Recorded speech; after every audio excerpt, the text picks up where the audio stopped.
You know, in professional sports, we always think we know how the story's going to go, right? We track the favorites, we break down the superstars. But every now and then, a team comes along and just tears up the script. In 2025, the Seattle Seahawks weren't just champions, they were the ultimate underdogs. And this is the story of how their incredible defense completely rewrote an entire season. And that's where this line from ESPN just hits it on the head. The best team in the NFL spent the whole season hiding in plain sight. Yeah, while everyone was talking about the usual powerhouse teams, the Seahawks just quietly kept their heads down, and they just kept winning. So the real question is, how did a team that everybody was sleeping on manage to completely take over the league? I mean, if you just looked at them on paper, you would not have picked them. This wasn't some flashy team built on a high-flying offense. No, their whole identity was forged in the trenches. They had a punishing defense, a quarterback in Sam Darnold who, let's be honest, a lot of people had already written off, and a really young, pretty unknown coach running the show. All the Super Bowl hype, even inside their own division, was pointed somewhere else entirely. Okay, so that brings us to the big game itself. And for 3 quarters, this thing was not a flashy shootout. It was a brutal, grinding, defensive slugfest, a true war of attrition. I mean, you can just feel the gridlock looking at this. Both defenses were just walls. The Patriots did a great job shutting down Seattle's #1 receiver, sure, but their own offense was being completely smothered. After 45 minutes of just brutal football, the only points on the board came from 4 Seattle field goals. The end zone might as well have been a different zip code. 78.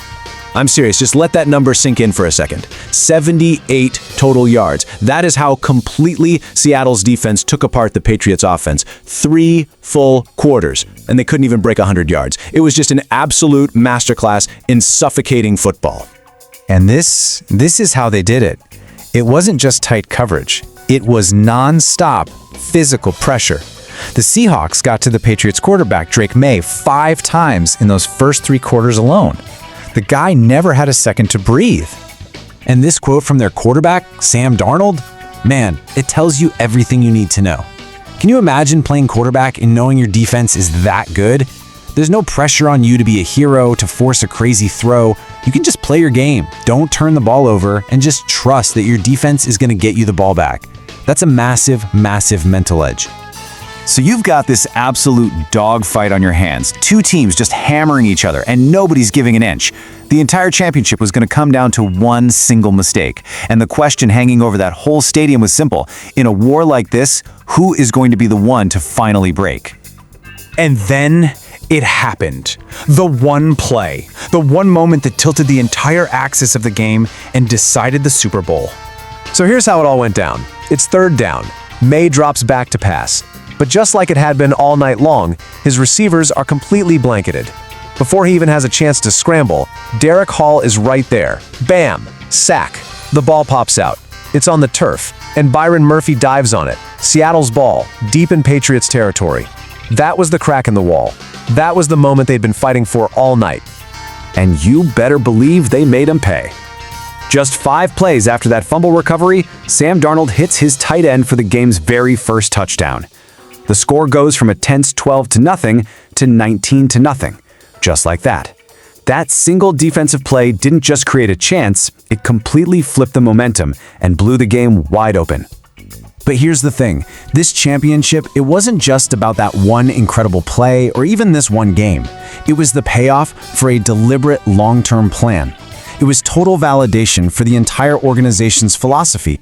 I mean, think about the moves they made. They zigged when everyone else was zagging. They traded away expensive, big-name quarterbacks because they saw better value down the road. They handed the keys to a young defensive genius of a coach. They just flat out trusted their scouts to build a complete football team, not just a team with a few flashy stars. This Super Bowl trophy is the ultimate proof that their way, well, it works. And at the absolute core of all of this was their team motto, loose and focused. It sounds simple, right? But it perfectly sums up who they were. They knew how to have fun, how to stay relaxed when the pressure was on, but the second it was time to work, they were laser focused on every single detail. And here's what that actually looks like in the real world. I love this quote from their safety, Julian Love. He talks about how guys would be on the sideline during a walkthrough just shadowboxing and goofing around. You know, a lot of old school coaches would lose their minds over that, but the Seahawks staff, they got it. They understood that as long as the focus was there when it mattered, that looseness was actually a huge strength. So when you put it all together, that unique culture, that unwavering belief in how they did things, that is what carried them all the way to the top. Loose, focused, and now champions. The final score says 29-13, but honestly, even that doesn't really capture how dominant this performance was. Yeah, the Patriots got a couple late scores, but that was just window dressing. After being completely muzzled for 3 straight quarters, the game was already over. This was Seattle's night, from the first whistle to the last. Okay, but if you need one last, totally mind-blowing stat to really understand just how dominant this team was, get ready for this. Through their entire postseason run, all of the playoff games combined, they were trailing on the scoreboard for a grand total of 1 minute and 35 seconds. That's it. It is one of the most dominant playoff runs in the modern history of the NFL. Just unbelievable. And in the end, it really all comes down to this, right? This quote from their star cornerback, Devin Witherspoon, just captures the feeling of it all. This wasn't just a bunch of talented players, it was a true brotherhood that believed in one another when pretty much nobody else did. That's the fuel that got them there. So what the Seahawks did here, it's more than just winning a trophy.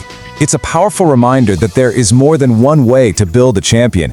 And it leaves us with a pretty fascinating question. In a league that is obsessed with offense, have the Seahawks just created a new blueprint for how to win? And what in the world comes next for a team that got to the top of the mountain by doing it their own way?